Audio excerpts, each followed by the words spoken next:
Talk there. Talk 1470 AM and 95.3 FM, the Health and Wealth Radio Network. WNN. Times are tough, and right now those in the commercial world know that being heard via advertisements is the name of the game. AmpSquare.tv understands how important advertisement is and is proud to express that it's truly the only plugged-in internet television production company on the market. Amp2.tv live streams all their shows across all the major selling markets in the U.S. and abroad.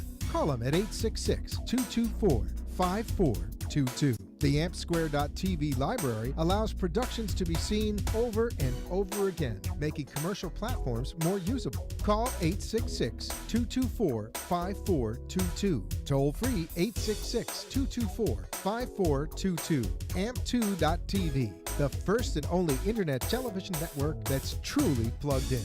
866-224-5422. That's AMP2.TV. The opinions expressed on the following sponsored program are strictly those of the host, guests, and callers, and not necessarily those of this station, its staff, management, or sponsors. You are listening to Connections, a place to learn about and celebrate creative approaches to healthcare, education, and wellness.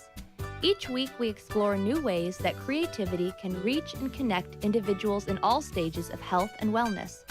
Join us as our host, Bree Gordon, board-certified music therapist and managing partner with the Palm Beach Music Therapy Institute, interviews professionals, volunteers, and community members from healthcare and educational backgrounds. If you are at home or near a computer, you can join us via live streaming video at facebook.com/connections by Aria. We hope you enjoy the program and find new ways to bring the joy of creativity into your life and the lives of those you love.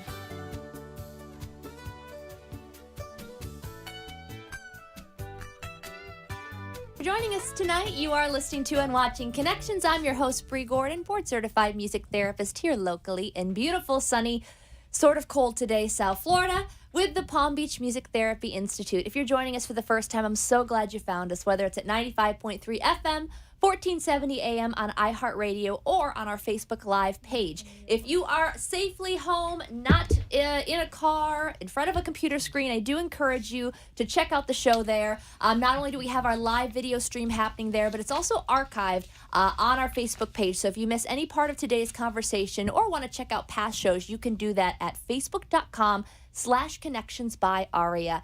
If you've been checking out the last couple shows, first of all, thank you. I only get the chance to do this because of the support of people like you who take the time to check out the resources that we have to offer on this program. And this month has really been focused on kindness and compassion. And actually the last 2 months is I really like to take a moment as we come into the holiday season, especially this time between Thanksgiving and the end of the year, when things just tend to snowball, pun sort of intended, as the days go on and there's a million places to be and a million people to see and all these obligations. But at the core of it, it's such a joyous time. I mean, there are something like over 50 different holidays and celebrations during the month of December alone, just across the multicultural. And in each one that I've been learning about and being in this multicultural area, being in South Florida, they're just so joyful. And they're so focused on really appreciating family and friends and tradition and faith. And there's just a lot of wonderful things to look forward to at this time, which can be missed if we are ever pressing forward and don't take that time to slow down. So that's kind of what we've been focused on the past couple weeks. We actually have a holiday kicking off this week. Tomorrow evening starts Hanukkah. So we have some amazing guests today, and I'm going to pull them in. Actually, usually I wait till the end of our first segment, but I know we have a lot to talk about because they have some great resources to share, in addition to talking about the holiday itself. From the Elpert Jewish Family and Children's Services, I've got some wonderful guests here today. Ms. Ellie Hart, who is a board member and the coordinator for the Music and Memory Program. So excited to talk about that. And Dr. Pam Weiner, who is, and you did put your card in front of me, the director, director of the Guardianship Program. Thank you, ladies, so much for taking the time to come in. I knew that you would have amazing things to talk about, just as the resources that you all do at the center. I love what you said, Ellie, out there. I mean, it's so true, and I know Pam and I feel this way about a lot of the senior resources that we work with and volunteer with. We're the best kept secret. And you never want to be the best kept secret. You want people to know exactly what you're doing in the community because you're doing so much good. So I would love for just a chance for both of you to just share a little bit about yourself and what kind of has brought you to the work and the volunteering that you do today. Okay. Would you like to start? I'll be happy. I'll be happy to start. I came to Jewish Family and Children Services in West Palm Beach about 5 years ago after my late husband passed away, and I was looking for something significant to do, some activity to give back to the community since I was lucky enough to be able to be retired, and I wanted to do something with my time other than play golf and play cards and go shopping. And I was lucky enough to meet with the director of Alpert Jewish Family and Children's Service. And I told her that I'd give her 2 days a week. And she said, spend a year with us and we'll find something for you to do. And it has been the most marvelous experience that I've had as a volunteer. It's very, very rewarding to use my talents and my intellect and my energy to promote the programs of the agency and to be a very active volunteer and board member. And that's not just lip service. I mean, you're on I'm exhausted just hearing about all the events that you've attended today alone. I mean, you really do. And it has to be driven by passion, right? I mean, especially when we're talking about volunteer work, it's not a job necessarily. You know, you are doing it from what you say because you love it. Because of my heart, no pun intended. And I think that this goes along with the Jewish feeling of tikkun olam, repair the world. And I'm doing my part to help make it a better place for other people. I love that. We need just more and more of that, right? I want you to write that word down for me later. I'd be happy to. That is beautiful. That's awesome. And Dr. Pam Weiner. Okay. I love when I get to have friends on the show. Yeah, back to Pam, right? And I say, okay, and I know what you do, but what do you really do? And I mean, we've had, oh my gosh, 8 years now. Is it? Yes. Since we met volunteering with the Aryans and Aging. Mm-hmm. Wow, 8 years. That's crazy. Partnership for Aging.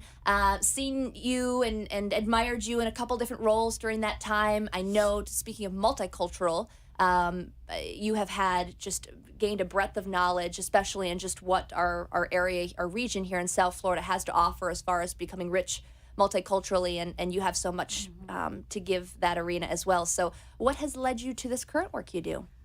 Well, I guess the last work led me to the current work. I've been working with vulnerable populations and marginalized populations and older people for a really long time. In my last experience at the West Palm Beach Housing Authority, it was a mostly immigrant, impoverished, elderly group of seniors, and learning how to maneuver them through the system and get them what they needed helped prepare me for what I do now. Except that there I did everything with everybody alone. Mm-hmm. And it was very exhausting, rewarding, moving, and stressful. And I have a fabulous team. Shout out to my team out there.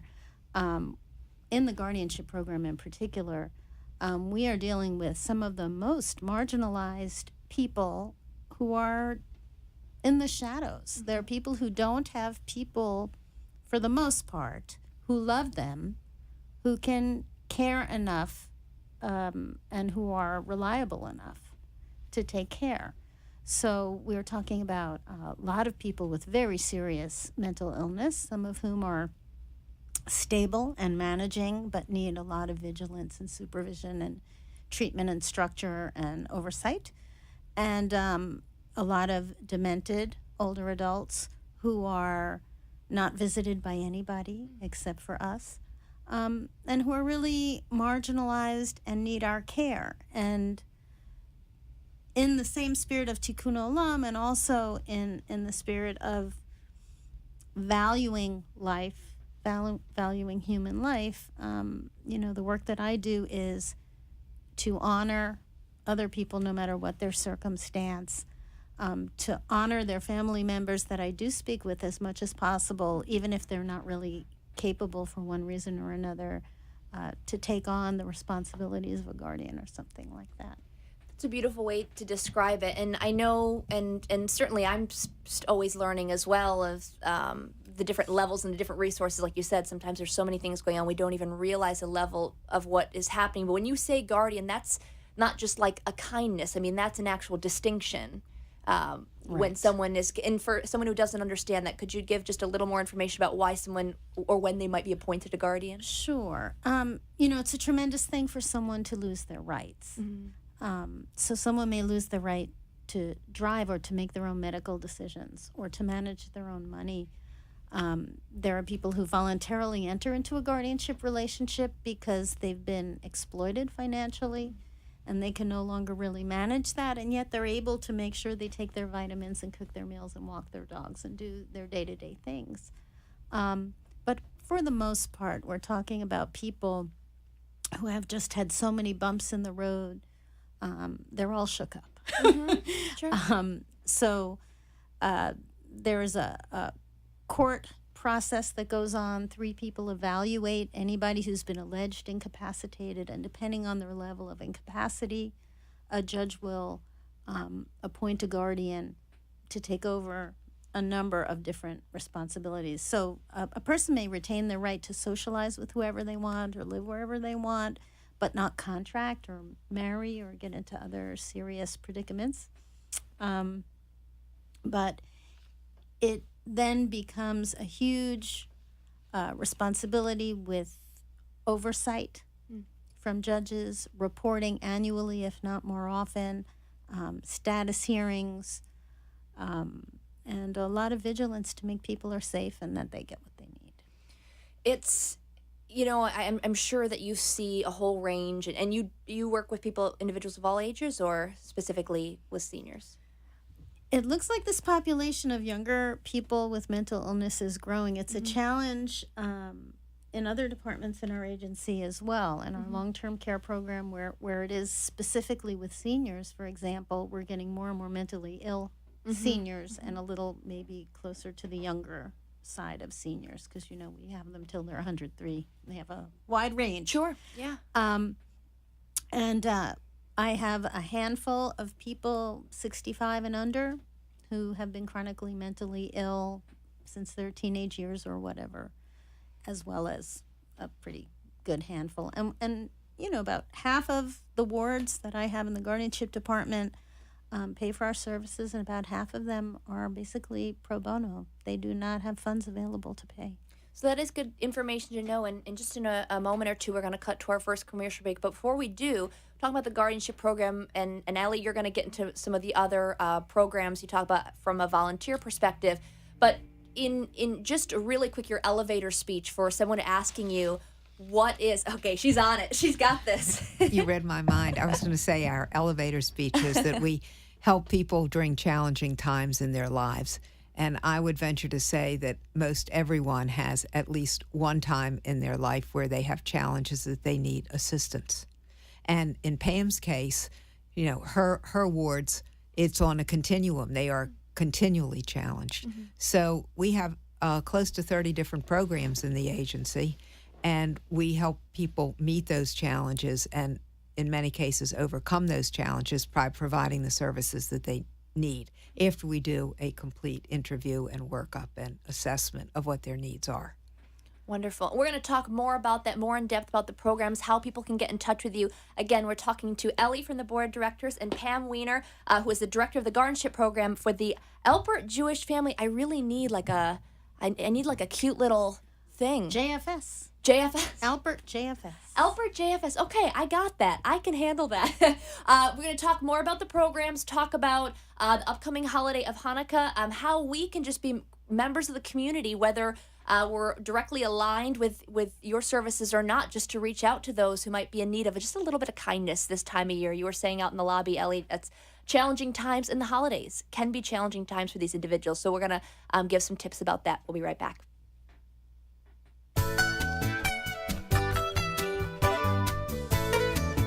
The Palm Beach Music Therapy Institute is a professional music therapy practice serving medical, community, and educational settings throughout Southeast Florida. With our experienced team of 11 board-certified music therapists, We use music and research-based therapeutic interventions to help individuals of all ages and abilities reach their goals and increase their quality of life. For more information on our services and programs, please visit our website at pbmti.com. Engage with us on Facebook, Twitter, or Instagram, or call us at 561-747-9944. Are you a music therapist or part of the music therapy community? If so, we're excited to announce Aria. Aria is a mobile app that provides tools, resources, and community for today's modern music therapist. You can plan, implement, and share music therapy interventions with the community, keep track of your schedule and contacts, and learn from other members in our community section. Best of all, Aria is free. Visit arianow.com to get started today. You are listening to Palm Beach Music Therapy Connections. If you'd like to join the conversation, the toll-free number is 888-565-1470. Now back to the show. Thank you so much for joining us tonight. You are listening to and watching Connections. I'm your host, Bree Gordon, and I am here with Ellie and Pam from the Alpert Jewish Family Children's Service. I'm going to get this by the end of the night, guys. That's great. It's comforting to know that I'm not the only one that stumbles over this whole thing. I feel like whenever we're in our senior networking groups, everyone's kind of going, all right, let me get through it all. We're inspired to rebrand. We'll keep you posted. Thank you. That's so funny. I had one of our speakers from PFA, Jason Babel from the Ann Stork Center, and he was talking about the transportation program. Right. And after reading that off about 10 times, I was like, can we get like a sexier name for that? I mean, that just does not roll off. He's like, yeah, we'll work on it. So there we go. But amazing things. I do want to get the name right because I want people to know that you're out here, all the amazing things we're doing, which we're going to get into. Ellie, you and I had a chance to meet a few years ago because of our mutual connection of loving music and wanting to bring music to those in isolated and vulnerable situations. And I just wanted to share a little story from today. I had a couple of my memory care groups and movement groups, both those individuals with Parkinson's and Alzheimer's. And obviously the focus was on Hanukkah, and my Parkinson's group, every group member was of Jewish faith. So we talked a lot about Hanukkah. They taught me a lot, and I had some music. And when I was leaving, one of the group members said, I know this isn't your tradition. I just want to thank you for learning these songs for us. I said, oh, no, it's fine. I said, no, really. And you even said Hanukkah correctly. And he's like, that really meant a lot to me. And I was really touched by that. That is someone who we've been able to make a connection every other week just through music being a release for expression. But I could see how much it meant to him culturally to meet in that place as well. So I wanted to share that with you because I know that you take so much joy in bringing music to the individuals that you serve. And this is the first time we've referenced it on the show before, but I've never had someone who leads a music and memory program on. So I'm really particularly excited to hear about that and how you run that program. Well, I learned about this program a year and a half ago at a conference. And because I had lost a mother, and I became particularly interested in it, because I had lost a mother to Alzheimer's disease and a young sister-in-law who died from Alzheimer's at the age of 62. So this program, which is about bringing joy into the lives of people suffering from Alzheimer's and other forms of dementia and a wide range of cognitive and physical impairments, we bring joy into their lives by providing them with personalized music that they love, generally between the ages that they were 15 to their mid-20s. I'm sure you know all the lyrics to the songs. You grew up with it, just as I do. More than what's on the radio today, yeah. Right. So what this does is we download music from the iTunes store onto a very small gadget called an iPod Shuffle, which is about an inch by an inch in size, and provide that to the individual to listen to the songs that they love at the time where they want. If they are not capable, and they have earphones or they have a little speaker so they can listen to it with someone else. If they are unable to do it individually, then of course, if there's someone in the home that can do it with them. And what they found through the research, neurological research, is while the original purpose of the music, of the personalized music, was to enhance the quality of life and bring some joy, the results are that there's increased social engagement. It gives the person a sense of identity for the period of time that they're listening to the music, and perhaps there's some carryover. It reduces agitation, particularly for those who have Alzheimer's disease, and it makes life easier and more rewarding for the caregiver. So it's a win-win all around. And that's the piece I really like too is when the caregivers, whether it's a personal family member or a spouse or adult child or even Somebody a hired caregiver right. is involved in this process, because that goes beyond just a point and that's my wedding song and that's the song I danced to when I got back from the service. And there's a story with each song they choose. Each lyric brings about, as you know, we're talking about lighting up the entire brain now. All our memories, our emotions, our movements are all engaged from a song. So the way that opens up communication, even beyond the enjoyment of listening, is what I really like about that. That's a shared experience. And it's also my understanding that the music memory is the last part of the memory, of the brain's memory to go. It's incredible because, again, we're talking about everything being lit up and engaged, but even if you think about just our senses, hearing alone is the first sense we develop, and it's the last sense we lose. So being able to tap into that is so valuable throughout the entire lifespan. Pam's looking at me like, yeah, she'll go on about 10 years I'm of a this. little curious about what kind of music you find. I know you work with Holocaust survivors, among others. What kind of music? I have one ward who's a Holocaust survivor, and I went in. Yeah, I go in with Pandora to all my wards, and I sing with. It's a sad state of affairs. But No, that's wonderful. she wanted German folk songs. Okay. So I couldn't sing along, but I found something, and she was engaged. But it really surprised me that was what she chose, and I'm wondering what you find they're choosing. One Holocaust survivor who I met with last week wanted classical music. He had been a trained violinist, so he was particularly interested in violin sonatas. He liked klezmer music. He liked Yiddish songs. And he also liked American songs from the 40s. So we gave him, I gave him five different types of music. I've also found for another individual who is also a Holocaust survivor. She came from Russia. She wanted Russian music. And iTunes has millions of songs, so that was no problem. So I gave her some Russian music as well as some classical music. But and then we have another individual who was in your program who wanted songs from the 50s and the 60s, the Beatles, the Beach Boys, and that genre of music. So it runs the whole spectrum of different types of music. And this is such a positive perk of technology. I talk a lot on this show on how technology does create the largest generation gap we've seen. I mean, it's Absolutely. And there are so many things that, I mean, even when I use my iPad or my phone in a session, like, for example, this morning we were doing conducting to the Nutcracker, and so I have to set that up first. But there's a period of quiet where I'm on my phone and I'm plugging that in for that to work before I'm connecting. And I want to be really clear that I'm not trying to put this in between me and you. I'm not shutting you out. Exactly, because it is such an unfamiliar thing. So this is such a positive way to use technology. And all they have to do on the iPod Shuffle is press a button. Tap, yeah, user-friendly. Turn it on and turn it off. It has many other functions in the iPod itself, but I have found out that less is more. Yeah. Show them how to turn it on and turn it off, and they are happy. That's wonderful. Right. And what's interesting too, and I love that you said you gave 5 different options because, it's not one size fits all. And even if you say, well, someone who had that experience of, being a Holocaust survivor, and I do feel extremely honored through my work as a hospice music therapist to have worked with so many individuals that were survivors. And really there was no one size fits all because you don't know, what age they were in at that time, where their dementia is affecting them, what age they're kind of in at that moment when you meet them.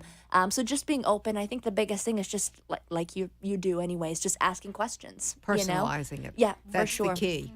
Yep. That is the key to this Absolutely. program. And we kind of jumped into something that I did want to mention if someone is not familiar with the Alpert Jewish Family and Children's Services and how you do specialize in educating the community about sensitivity to Holocaust survivors. I had a chance to have, oh my gosh, help me out. Michael Gans, perhaps? Nope, woman. Jenny Frumer? Nope, oh darn. Midge? Thank you, Midge Elias. Midge came and spoke to our staff. Thank you. I'm sorry, Midge. And did a wonderful presentation because, like I said, about a year ago yes, now. I yeah, which remember. was wonderful. I know my fiance went to a presentation at a nursing home, I believe, last week. Did you just say Beyonce went to a No, presentation? her fiance. It would be awesome if Beyonce also went. I'm sorry, I misheard you. I'm like, where's the story I heard from Beyonce, and she thought it was great. That's a really good plug for you guys. No, almost as exciting. My fiance said the room was packed. Everyone really appreciated. I think it was at Fountain View. Yes, Fountain View, last Friday. So yeah, Last Thursday. yeah. So I love that you guys are doing that. I think it is so needed. It was definitely for me moving from farm town upstate New York with zero multiculturalism at all. A little bit of just coming in and working in this area and learning these sensitivities. I mean, what to be aware of, what are things that could be possible triggers to affect someone. And so I really have appreciated that program. And if either one of you want to speak a little bit more to that and why you've seen such a need to go out into the community and to educate about serving I this believe population. we've trained at least 2,000 people, many who are working in the caring profession, whether they be in a hospital or a nursing home or an extended care facility, because many of the people are not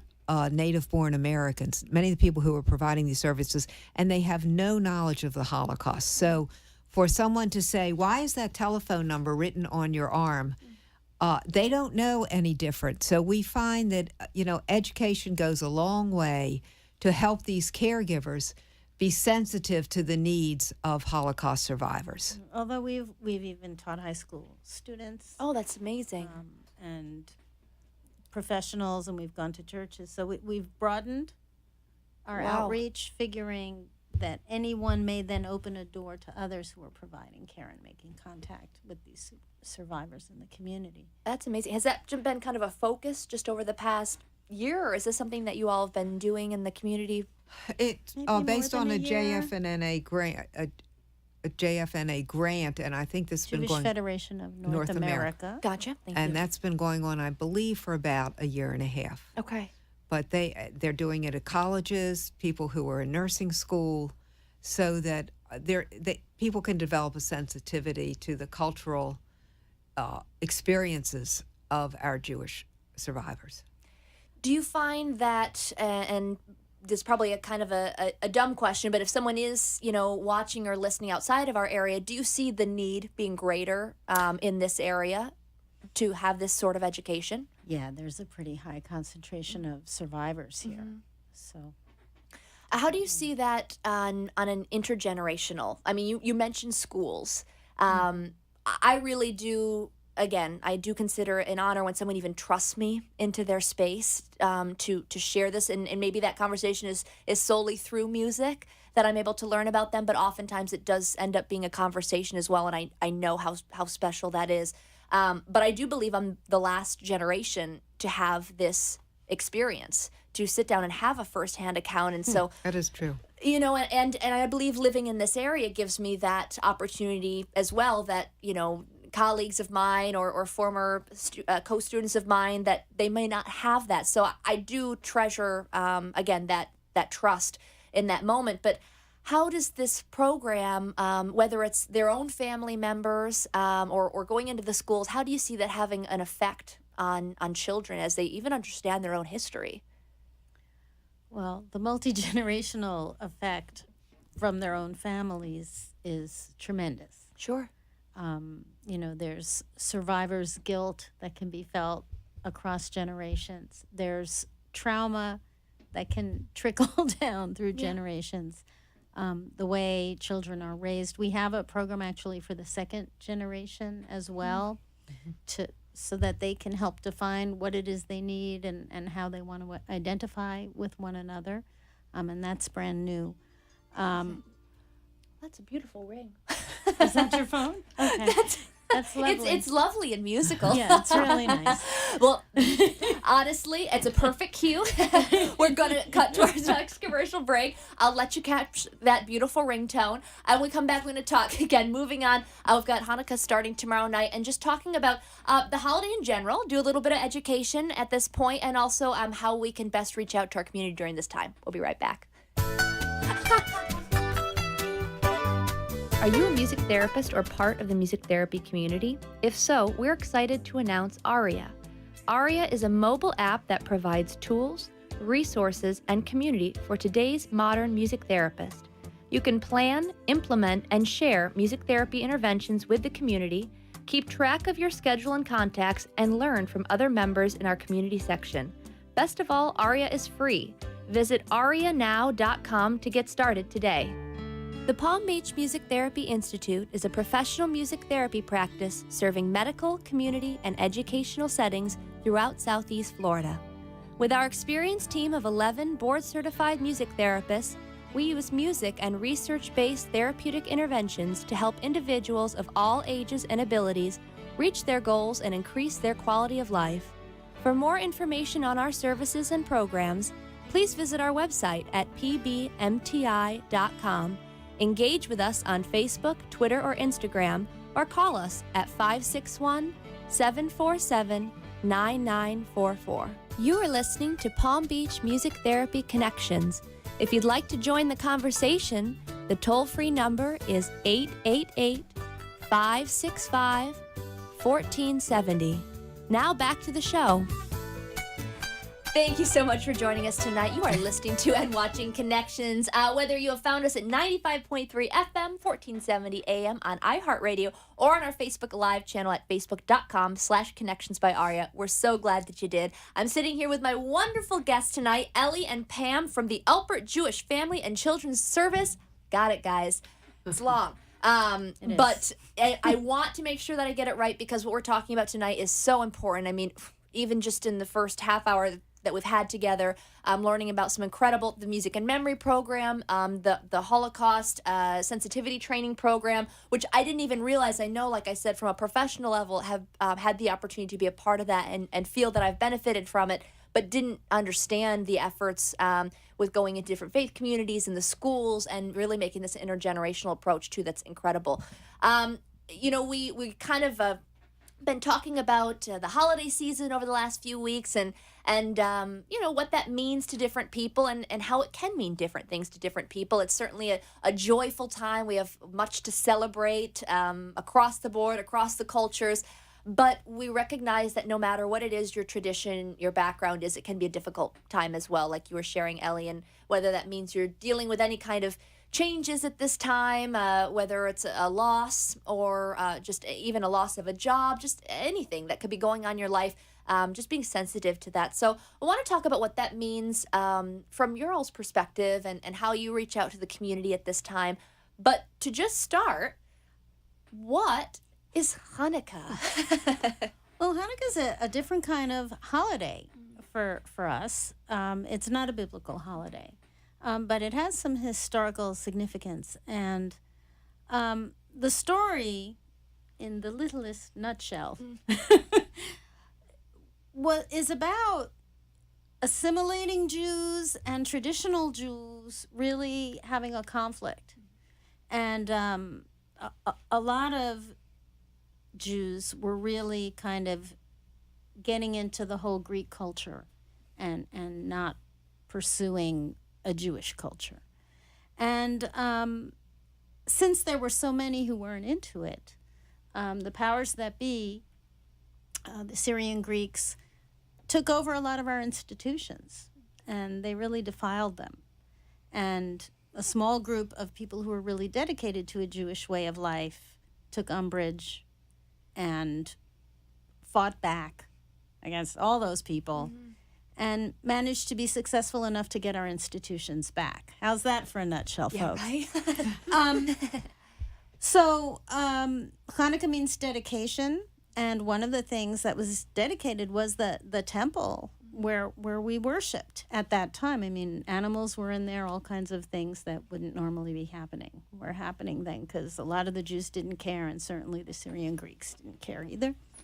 And so they rededicated the synagogue, and it's a big celebration. In modern times, we celebrate with food. As I've learned, With like, all Jewish holidays. yeah, thank you. I love that. Every Jewish holiday. I except love one. everybody Bob Whenever I celebrated. get invited to a Jewish holiday, I'm like, yes, please. That sounds delicious. Right. Yeah. Right. You know, there's the whole theme of the oil. I think what's important to remember is that during this time of year, it's just so dark, and it's getting darker before it's getting lighter. And, you know, the thing that we share is that we're trying to spread some light, just Love as that. a lot of the non-Jews in the community are lighting up their homes from the outside. We're kind of lighting up our Chanukiot, our Hanukkah menorahs, lamps, and shining that light. I'm gesturing, people on the radio, and shining that light out the window. And it's kind of a more of a public holiday and a public sharing and display of that joy. Not one of the high holy days. Not one of thy holidays. Nothing is prohibited from you. The candles aren't there for any purpose other than to make you feel happy and good about things. And you're just supposed to enjoy them and bask and stuff like that. Kids play with tops, with dreidels. Yeah, let's talk about the visuals. If you are watching through Facebook Live, you might see. Actually, They're not in the... Yeah, let's get them in front of you. Well, we can see. Ish. Okay, let's get them in front of Ellie. Perfect. And for those who are just listening, you get to be extremely, you know, Yeah, we descriptive. lighted candles. You know, one miracle of Hanukkah that is pretty well known is that when the temple was taken back and rededicated, there was a little bit of oil there, and so they lit lamps. There's an eternal lamp in the sanctuary, and they didn't think it would last very long, and it lasted 8 days, and that brought us to normally we would have menorahs. I'm gesturing again, people in Radio Land, with 7 candelabra. I guess you call that. Sure. And, like it. And that's a symbol of the state of Israel, and it's the sign of the mark of their parliament. Okay. You know, that's the logo of the state of Israel, one of them. But on Hanukkah, there are 8 places to put the candles. And instead of watching the oil diminish, we have the light increase and grow each night, brighter and brighter. And, you know, Jews like to think of themselves as being a light unto the nations. That's a metaphor that we use a lot of the time. And the way I like to see it is just that whenever there's just that little bit left, like Ellie has been going like the Energizer Bunny since God knows what time this morning, and going to a bunch of things, and just came from a meeting and stuff like that. And, you know, in my field, and probably yours, sometimes you get very depleted. You deal with people who are very needy or very sad or very challenging. And when you finally manage to put that package together and make it stable, the next one is just right through the next door. And every time you open a door, there's an issue. And you think you just have that one little kernel of energy left, and you can't do any one thing. And kind of the Hanukkah inspiration and the life inspiration and the message for this holiday is, even with that little thing, you can do the next thing.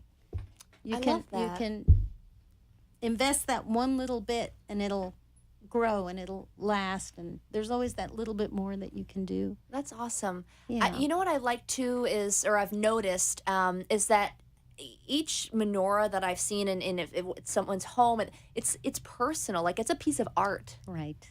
You know, I've seen some Right. really just beautiful, whether this is glass or Right. There's a tradition Yeah, that silver. you should get the most beautiful Chanukiah that you can afford. okay. That's a tradition. I know that's something that the Orthodox talk about, but I think it's a pretty common thing.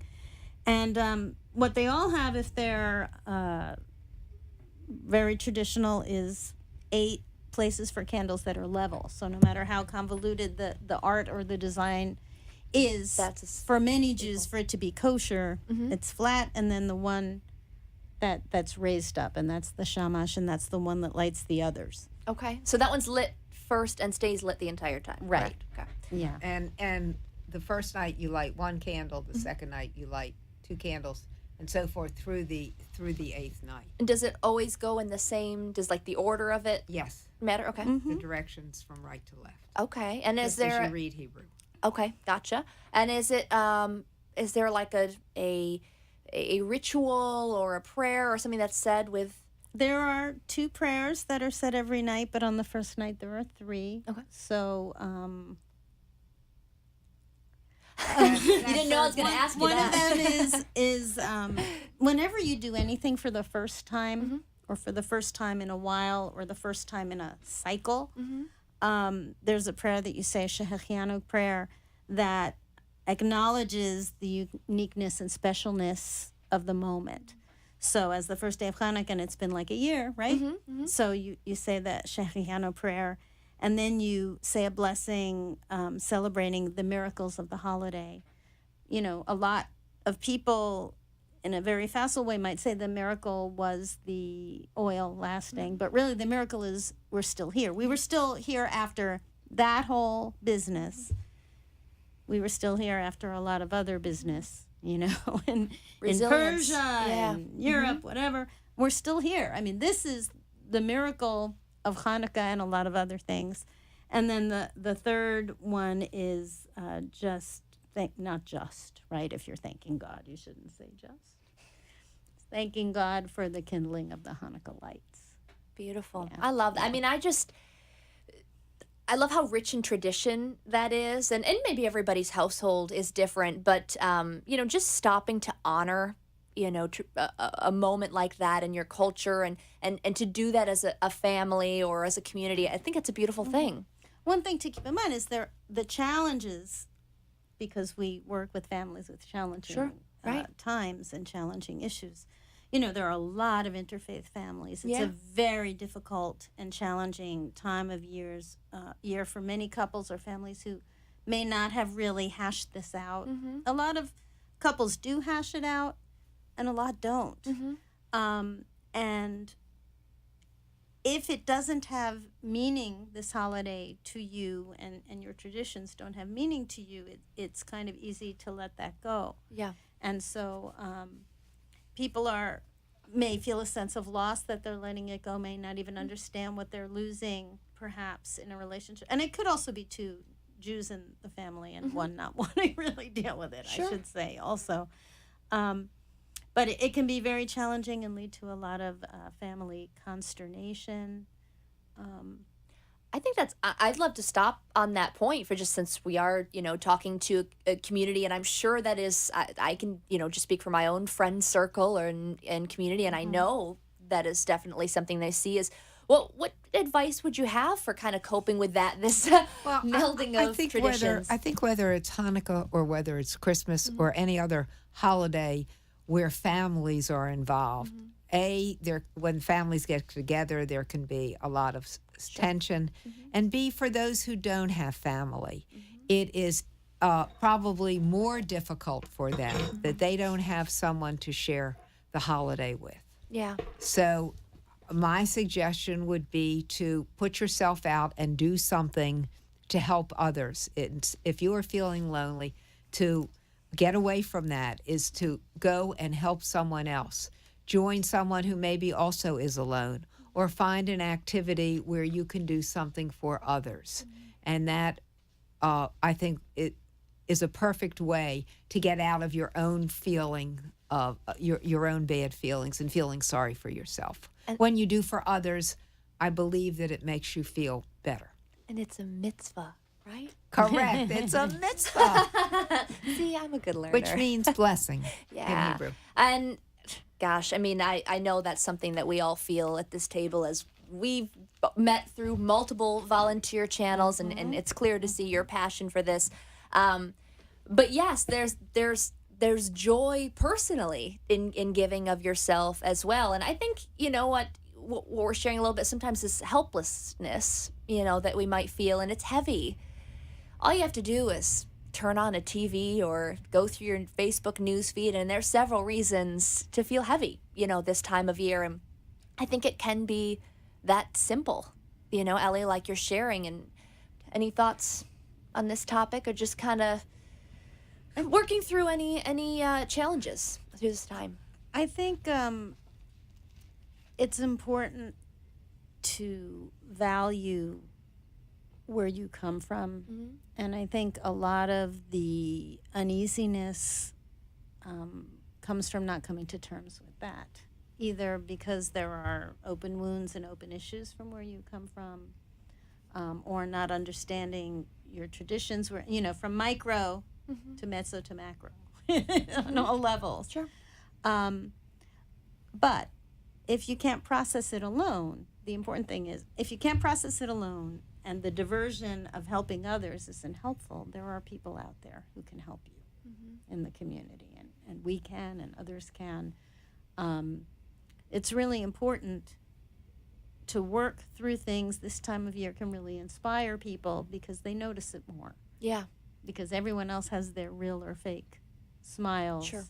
Their pictures of the family lighting candles or eating The latkes or Instagram whatever. holiday, as we were talking about Right. last week. Right, Yeah, and it's you easy to see be it, influenced by that. And then you think, why don't I have that?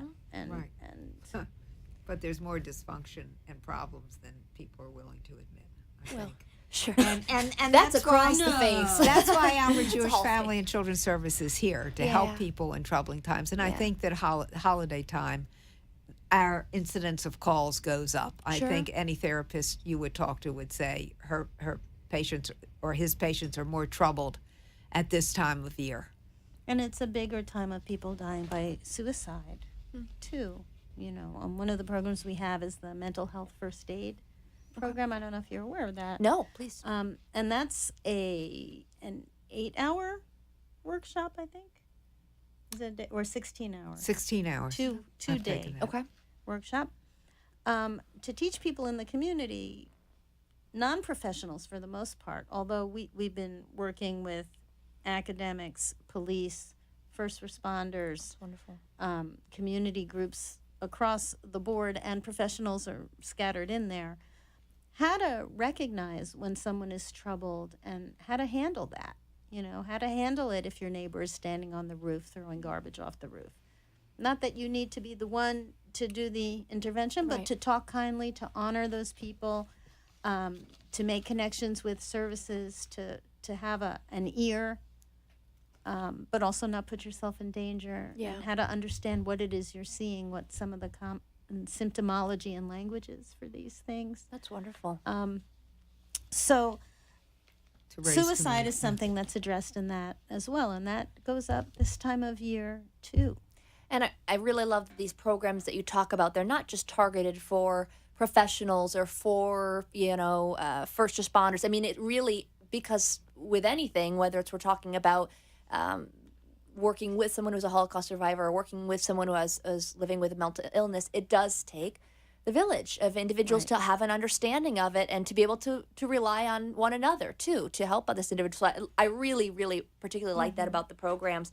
One more point. Actually, we're going to cut to our last commercial break. When we come back, I want to do just really quickly one more summary about the Jewish Family and Children's Services, how people can get in touch with you also, because I know that we're going really quickly through a lot of information that you all have and have even more to share. We'll be right back. Thanks.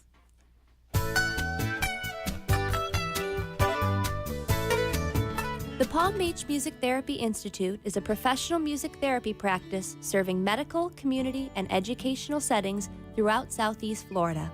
With our experienced team of 11 board-certified music therapists, we use music and research-based therapeutic interventions to help individuals of all ages and abilities reach their goals and increase their quality of life. For more information on our services and programs, please visit our website at pbmti.com. Engage with us on Facebook, Twitter, or Instagram, or call us at 561-747-9944. Are you a music therapist or part of the music therapy community? If so, we're excited to announce Aria. Aria is a mobile app that provides tools, resources, and community for today's modern music therapist. You can plan, implement, and share music therapy interventions with the community, Keep track of your schedule and contacts and learn from other members in our community section. Best of all, Aria is free. Visit arianow.com to get started today. You are listening to Palm Beach Music Therapy Connections.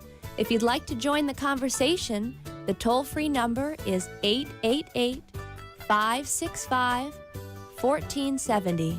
Now back to the show. Thank you so much for joining us tonight. You are listening to and watching Connections. I'm your host, Bree Gordon. Thank you so much. Whether you found us at 95.3 FM, 1470 AM on iHeartRadio or on our Facebook Live channel, we're so glad that you stopped by. We have a lot of information for you tonight. I have my two wonderful guests with me, both Ellie and Pam from the Alpert Jewish Family and Children's Service.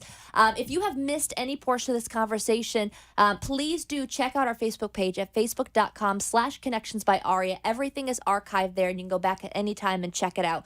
We've been talking about the upcoming holiday of Hanukkah starting tomorrow at sundown, going for 8 nights. If you don't know what Hanukkah is or why it goes for 8 nights, then you really need to go to the Facebook page, rewind, because that was just a beautiful description of the holiday and a very comprehensive understanding of it. A great history lesson as well. You don't want to miss that. But like any holiday or special time or special occasion, plenty of joy, plenty of celebrating, plenty of opportunities for connection. But on the other hand of that, certainly opportunities for people to feel disconnected and possibly feel isolated. So again, like any special occasion, just means even more to keep your head up, look across the room, give that smile. Keep an eye out for, our family, our friends, our community members that maybe have been going through a challenging time. If you yourself are going through a challenging time, there are resources available. Obviously, you all offer so many of them. So in our remaining few minutes, I'd love for you to just talk about any other programs we haven't gotten a chance to talk about, and also give individuals who are listening tonight a way to connect with you all if they might be interested. Okay. Thank you. I'm just going to start with the long-term care issues and older adults, and then I'm going to let you take it from there if you like. There are a lot of seniors in this community who retired here and their families didn't follow them, even if they have families. And there are also a lot of people who came here to retire 30 years ago who are now aging in place and can't perhaps drive anymore, or might have some challenges physically where they can't do a lot of things that they used to do. We have a long-term care program where we provide care management for seniors to help them coordinate their care, to do visits on a regular basis to make sure those people are fulfilled and that they get what they need. Very often families who are out of state engage us to do that. And it is our great pleasure to see these people during the holiday time where they may not have someone doing that with them. In addition, for seniors who are not having tremendous challenges perhaps managing their affairs but are losing their mobility, we have friendly visitor programs, and we have an enhanced companion program, which is peer-to-peer, senior to senior, where they can go out together, and finally there's someone to go to the movie with, or the Kravis Center with, or whatever, or get a ride to the doctor's appointment, because the Palm Tran Connection is a little challenging if anyone from the county is listening. So those are two things that are very important, and during a holiday time, all of this just takes on a very special meaning, because that's your go-to person that cares about you. Absolutely. And everyone else may be far away. Yeah. Some of the other programs, we run the gamut from childhood to elderly individuals. We have a mentoring program for individuals who are in one-parent families, and they are looking for a role model of either a father or mother who is away from the home. And that has been a very successful program that's been going on for more than 20 years. Is there an age range for the I believe child? It's between 6 and 18. Wow, okay. We've had some wonderful mentoring matches. We've had individuals who have taken on when their mentee child ages out of the program at 18, they have loved it so much and been so successful that they have taken on an additional mentee. Right. And the way that people would contact to find out about our programs is 561-684-1991. Perfect. Do you all have a website? We do. It's I have the card. Yeah, JFCS. Wow, that is small. Online.com. Yes, jfcsonline.com, and you gave the office number. Right. Right? That's the way in. Okay. No matter how simple or complicated it is, all calls go in through our INR, Information and Referral Department. Okay. And a master's level social worker is going to listen and really figure out how we can help or who else can help you if we can't. Any criteria for, care, or is that just something that, is discussed upon the intake? Generally speaking, we are from Boynton Beach to Tequesta. Okay. So we do have a geographic cutoff because there's another Jewish family service south of Boynton Beach. The guardianship program is county-wide. Okay. Just one more additional question I wanted to ask, and it kind of just fits and ties into looking at those unique needs, especially around the holidays. You have a chaplain program. I think you were mentioning faith-based, specific to spiritual needs. Did you mention that this morning? No. I was seeking to bring a member of the clergy with me to answer Hanukkah questions, but I wasn't able to. Gotcha. So I was just wondering that because, and obviously the entire organization is specializing in these unique needs, because spiritual needs, I think sometimes we're looking at our domains and our physical needs and our cognitive needs and our, our Maslow's hierarchy and all of that. We don't always think about how impactful those spiritual needs are. And I think that's really, we're talking about this isolation around this time, or maybe that conflict of really not understanding if you want to celebrate the traditions, how to celebrate them. I just loved how you phrased it earlier. You may not even be aware of how much conflict that might bring emotionally. So I just wanted to reiterate, this is an organization, it sounds like, where that is at the forefront, where you're looking at that at the whole sensitivity. person. Yeah, at the whole person. And our intake specialists do a complete interview, and they assess on many levels. Right. And they make referrals. If there's a program that we cannot provide, then we will refer them out to another organization or an individual or a county organization. Unfortunately, Florida, has very little to offer our challenged individuals. So we take up where we can. We have 30 different programs, and we will try to find the program that suits that individual or that family's need. I would say, though, remember, just as other communities aren't really monolithic or homogenous, the Jewish community is tremendously diverse. And you can have, this is just Pam Weiner talking right now, people who appear to be extremely religious who may not have as deep a spiritual connection as someone who appears to not be religious. It's just all mixed up. Again, that one size does not fit all. It's all getting to know the whole person, which obviously you all take great passion in doing. Thank you so much, Ellie and Pam, for being here tonight. It was such a pleasure. If you missed any portion of our show, please check us out on our Facebook page. Have a wonderful week, everyone. We'll see you next week. Thank you for listening to Connections. We hope you enjoyed today's program and discover new ways to bring creativity into your home or place of work. If you have any questions for our host, Bree, or today's guest, please email them at bree@pbmti.com or call at 561-747-9944. Thank you for sharing the music with us. The opinions expressed on the preceding sponsored program were strictly those of its hosts, guests, and callers, and not necessarily those of this station, its staff, management, or sponsors.